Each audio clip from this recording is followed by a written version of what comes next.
Hey, everybody, this is Tom from the Small Scale Life podcast. Welcome to the show. I hope you're doing well. I hope you are staying warm. We are actually getting some colder temps up here in western Wisconsin and Minnesota as old man winter seems to be descending.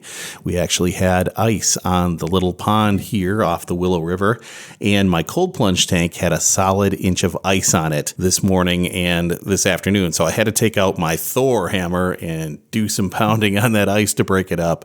I've got to get that heater in the cold plunge tank that'll keep the surface ice to a minimum, if not totally gone. So it worked great last year, and it's time to break that out again. I hope you've been well. I hope you're gearing up for a wonderful Thanksgiving.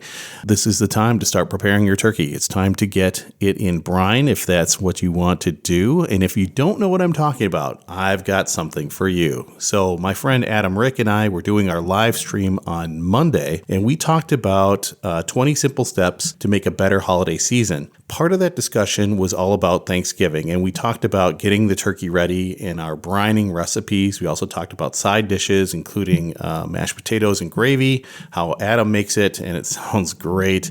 We talked about stuffing failures that I've had in the past and our favorite side dishes and such. Check out that whole podcast episode because we talked about those 20 steps.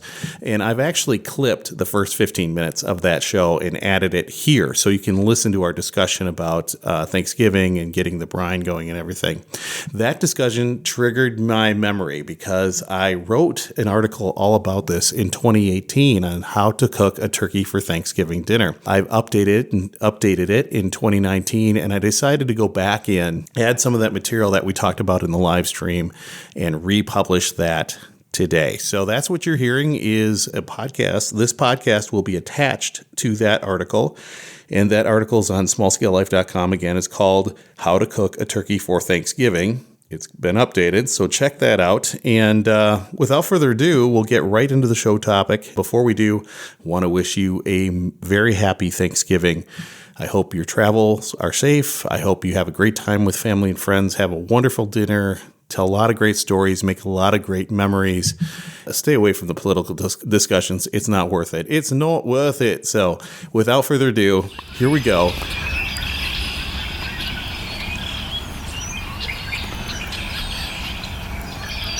You've got some good news. You've had a good week, I think. I've had a great week. We sold out of most of our turkeys. Sweet. We have a few frozen turkeys. I can give a few helpful tips on how to make an awesome turkey if you're interested. I am interested, yes. All right. So say you forgot to thaw the turkey out. So tip number one, take that turkey. It's fully frozen, like it's frozen, rock solid, right? Mm-hmm. Make yourself a simple brine. Yes. My simple brine is 1 cup of salt, 1 cup of sugar, and 3 gallons of water. Put it in a cooler. Put that frozen turkey right in there with that salt and sugar brine. You can skip the sugar if you really want to, but at least that salt. You want to make the most flavorful turkey, make a brine. Even if you didn't forget and you have a fresh turkey, not frozen at all, totally thawed out, still put in that brine. Why? Because that salt helps penetrate into that turkey. You don't need to add all sorts of fancy stuff to the brine. Keep it simple. The fancy stuff comes when you start to cook it, right?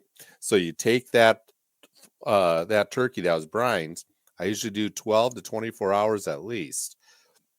You put it on that roaster pan, you get that thing seasoned up all over the place. Whatever seasoning you want to use it. And then take to make that turkey really moist. Moist, I love that word. That's such a word. Yes, do continue, sir. So I take onion, I take garlic, I take a bunch of herbs, some of my spices, get that inside the turkey. Sometimes I use apples and lemons. Shove that up inside the bird instead of your stuffing. Makes the stuffing taste really good, but this will this combination of all those wet like ingredients, that makes that bird even more flavorful, and helps keep that bird moist. So easy, simple tips, Hmm. cheap, affordable, and it brings your turkey to like a restaurant level type deal. Yeah, I am a big fan of the brine technique. I use a 5 gallon bucket, and that's where I add all the water and the salt. I've done sugar before. One thing I like doing is I do throw some peppercorns in there, maybe some garlic, maybe some onions, maybe some oranges. I tried that with your chicken, your fryer chicken that I got, and it turned out really good. And then of course I season it once it comes out of the brine, but it really worked nice. Apples, yes, I would totally agree with apples. Just that fall, those fall flavors. You know what I mean? It is all about the flavors. So you know, Mhm. you got to have a shirt that says it's all about the flavor, man. Ooh, ooh, that might Yeah, be. I like that idea. We're brainstorming here. yeah. Okay, so I do have to ask you one question. It's going around the internet a ton. Spatchcocking, right? That's Mhm. moving the backbone and basically filleting that out. So it's not one big bird, but kind of you can quarter it or spatchcock it, where you take out the spine and it. What do you think about that? Do you do that? Is that something that helps? I mean, then you're not going to be able to put the like the apples and other things in the cavity of the bird, but it does help with cooking, I think. What do you think? What's your Oh, thoughts? it definitely helps with cooking. It helps even out. That bird will get cooked more evenly across, from because it makes it more square, right? Yeah. Hmm. It, you can put those thighs up closer, those wings further back. It's not, you don't have this big chunk of white breast meat on one side and these little wings that are Yeah. poking out on the sides. It does help, keep that bird more uniform for cooking. uh it doesn't necessarily, to my opinion, I don't like the look of it. you Okay. know Yeah. I You're not don't. getting that traditional bird. You're getting pieces and parts and all that. But the way we Right. eat it, I carve it up anyway in the kitchen, and then we do it buffet style. So we don't do all that. So. I love the look. Like, I Mm. mean, you can still make a spatchcock turkey Hmm. look lovely, but I like the look of that turkey right there on the table in the middle of Mm. everything. You got your mashed potatoes, your sweet Mm. potatoes, your cranberry sauce, your stuffing. I don't know. What's your favorite side dish? Ooh, that's a good question. Oh, here we go. I'm getting hungry. I know. I wish I had Julie in the room, because this is where we'd have a big discussion about this. Because my favorite, to be honest with you, is stuffing. Okay. Now, the big discussion is, and I'm still butthurt about this, like 6 years later. No, shit. Like 16 years later, we were in Illinois and I wanted to make homemade stuffing. So I got all the ingredients and I made it, cooked it. And at that point in my cooking career, I experimented a lot of things, and so I might have added a little too much of the moisture to it, so it was a little slimy. And Jewel's a texture girl. That's why she doesn't like mushrooms. So then she's like, I don't really like this. I really like stovetop. So ever since that point, I think it was in 2004, I swear, God, that's 20 years. I swear I've never made homemade stuffing ever again. And she does a stovetop. I still like it. I like stovetop, but that is always a story of infamy in our Thanksgiving career. Oh, How about you, man? What's your favorite? oh, mine, it has to be mashed potatoes and a good gravy. Like, you just can't beat a good gravy. Oh It yeah. just, you got the flavors in there, and just, I love it.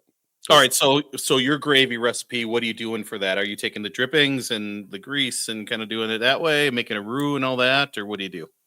Yeah, so I make take the drippings and roux, but I take it a step above. I typically will take the carcass of the turkey from the year before, Oh, wow. and I will cook that down, and I'll make a bone broth out of that. Yep. Now, this year I have a little extra. I have turkey feet, which Turkey. which makes an incredible bone broth Hmm. also. So I'm gonna I don't have the broth from last year's turkey because it was at someone else's house, but I do have the turkey feet. So this year I'm gonna make the broth out of that. Hmm. But that was kind of a nice tradition, right? To sit there and take the bone broth from the turkey from the year before. I pressure can it, let it sit there all year, and make the gravy off of the Thanksgiving turkey from the previous year before. That's really cool, actually. That's super cool. But what I'll be doing this year now is taking the turkey feet, but I will make a general roux. You make that gravy, or mix it with that bone broth. Make that gravy up. Actually, I'll be honest with you, Lisa, my wife, she's the one that actually is way better at making the gravy than I am. I always screw it up. I'll be honest with you. Let's not beat around the bush. Yeah. Yeah. But yeah, put that on some. I do a rustic mashed potato where I may Ooh. not peel all of the Mhm. skins off of it. Yep. So you actually have some extra Yes. flavor in there. Yes. I always put garlic in there, Mm-hmm. and I always put lots and Mm. lots of butter. Yeah. But it's year from year, I go, do I use cream? Do I use Yep. sour cream? Yep. What do I use? I don't Yeah. know. Yeah. I'm It not sure just what I'm happens. gonna do this year. It just happens, man. It just happens. No, totally. I mean, like a garlic mashed potato with like the red potatoes. Oh, fantastic. And then Little rosemary in there. oh yeah, totally. Oh, I do have a rosemary story. So one year I grew 2 wonderful rosemary plants, and then I took all the rosemary off. I had a lot of rosemary and I used rosemary in literally everything, and my family didn't like that. So I've been using rosemary very gingerly. Do you see a common theme here? We always go, here's the thing, and I go a little bit too far. So, Uh, uh, Bring it back a little bit. I yep, mean, hey, this is how you learn. You make mistakes. It's okay that's to right. make mistakes. This is how we get better. And I think your family should support you I in think so making too. more mistakes. Absolutely. With your meat, I'm telling you. Absolutely. Oh man. So yeah, good stuff. We're really excited this year because we're having people over. So we're having Ryan, Rebecca, their friends Joe and Abby, and then Rebecca's parents are coming over. So we are super excited to have everybody coming. We've also put it out there to Ryan that if some of his buddies don't have anywhere to go, come on over. We got it's going to get stupid simple this year because Julie's work graciously is buying all the employees a turkey, like a whole Thanksgiving dinner. So I know, right? So, I mean, I'm feeling a little sad because I'm not going to be able to cook it, but I'll still cook a spiral ham and we'll do some other things and it's going to be delicious, delicious. So I'm pretty excited about it. We're going to have lots of people here and it's going to be fun. That sounds, and that's what it's all about, is having good people around you, having some fun. And, maybe the holiday times can be pretty stressful. So that's one of the things you got to emphasize, having fun, Yep. enjoying it.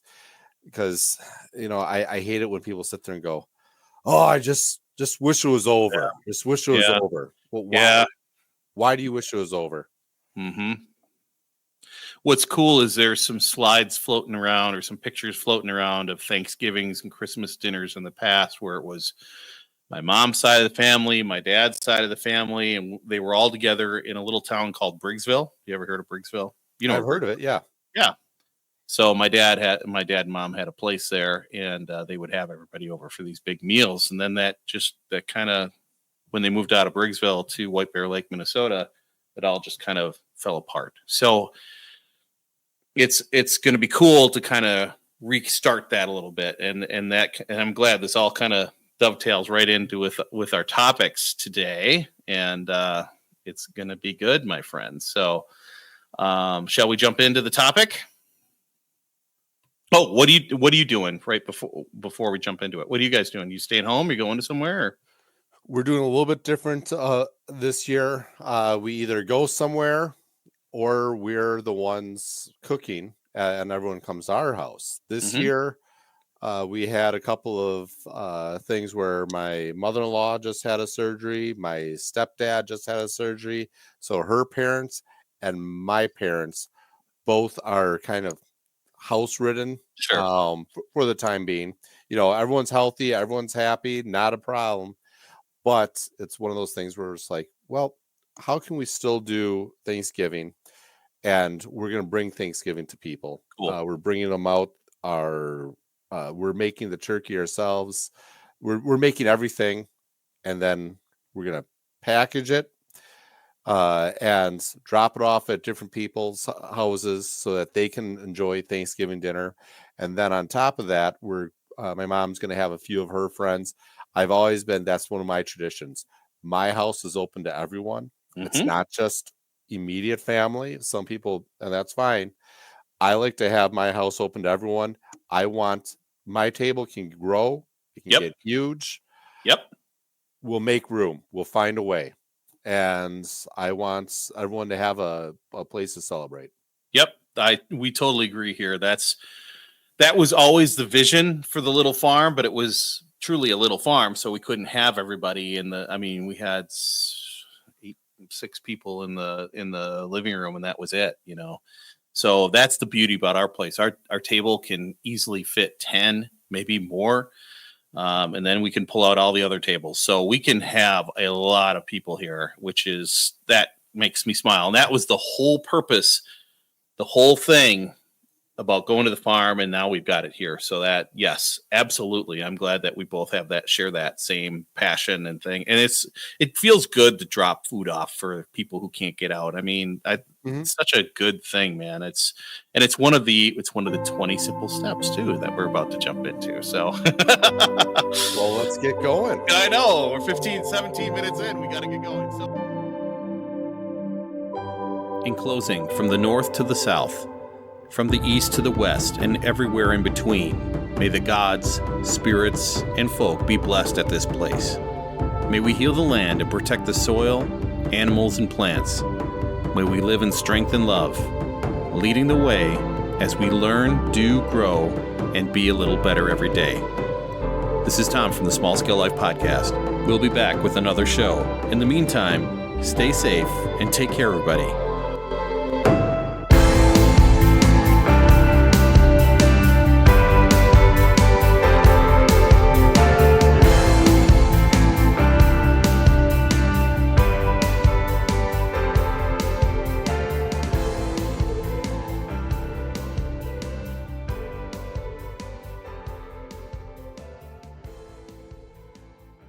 This has been a production of Small Scale Life Media.